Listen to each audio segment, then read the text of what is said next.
सभी भाई बहनों को जय सच्चिदानंद जी। यह कथा महाराष्ट्र राज्य में पंढरपुर की है, जहाँ भगवान विट्ठल जी विराजमान थे। वहाँ नरहरि नाम का एक संत व्यक्ति था, जो पेशे से सुनार था और सुनारी का काम करता था।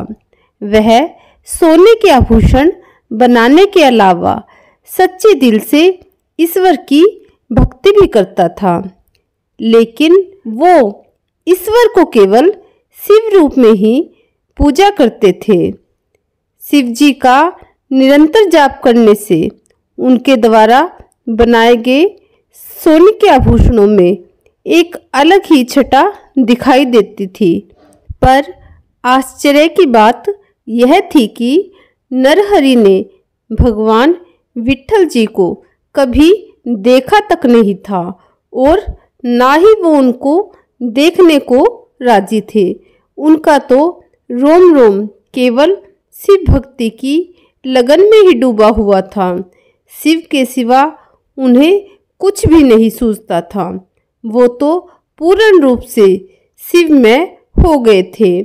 लोग इस बात से हैरान थे कि पंढरपुर में रहकर कोई विट्ठल जी के दर्शन से कैसे वंचित रह सकता है।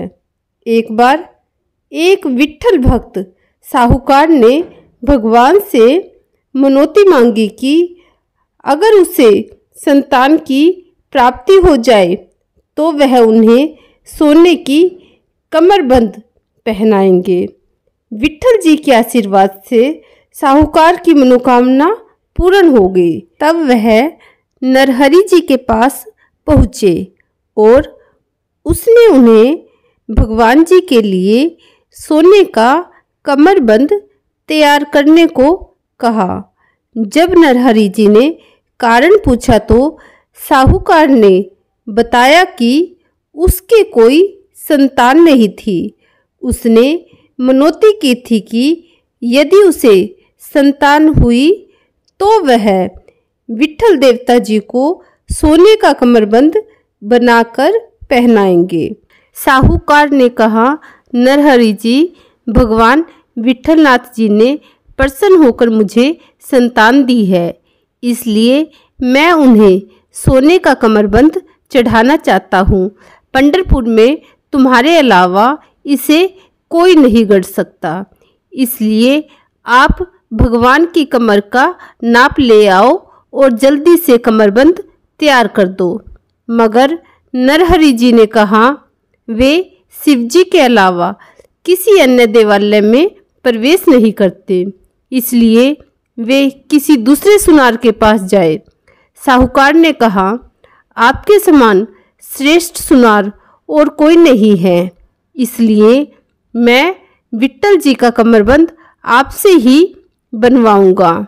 मैं विट्ठल देवता जी का नाप ले आता हूँ। साहूकार के अत्यधिक प्रार्थना करने पर बड़ी मुश्किल से नरहरि जी इसके लिए तैयार हुए।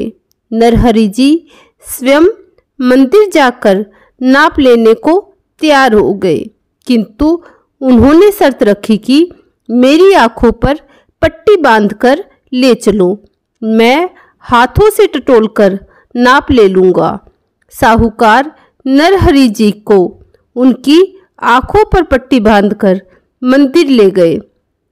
जब उन्होंने नाप लेने के लिए मूर्ति को स्पर्श किया तो नरहरि जी को आभास हुआ कि यह तो शिव जी की मूर्ति है। नरहरि जी ने सोचा, कहीं मुझे शिवालय तो नहीं ले आए। यह सोचकर अपने आराध्य देव के दर्शनों के लोभ से वे बच नहीं पाए और पट्टी खोल दी, लेकिन वह शिव जी की मूर्ति नहीं थी, वह तो विट्ठल भगवान जी की मूर्ति थी।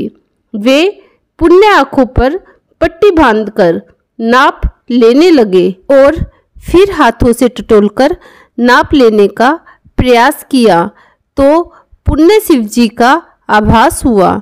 नरहरि जी असमंजस में पड़ गए। नरहरि जी को ईश्वर का यह रहस्य समझने में देर नहीं लगी।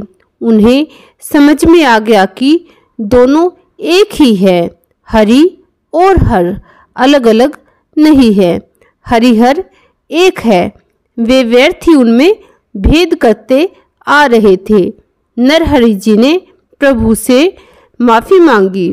वे आत्मविभोर हो प्रसन्नता से चिल्ला उठे, विश्व के जीवनदाता, मैं आपकी शरण में आया हूँ। आप मेरे मन का अज्ञान और अंधकार दूर कर दीजिए। मैं अपने अज्ञान के लिए आपसे माफी मांगता हूँ। तब भगवान जी ने प्रसन्न होकर भक्त की प्रसन्नता के लिए अपने सिर पर शिवलिंग धारण कर लिया। तब से लेकर आज तक पंढरपुर के विट्ठल जी भगवान के सिर पर शिवलिंग विराजमान है। ये कथा हमें भगवान के भिन्न भिन्न रूपों में ईश्वर की एक रूपता को बताती है। हम व्यर्थ ही अपनी अज्ञानता के कारण भगवान के भिन्न भिन्न रूपों में भेद करते हैं।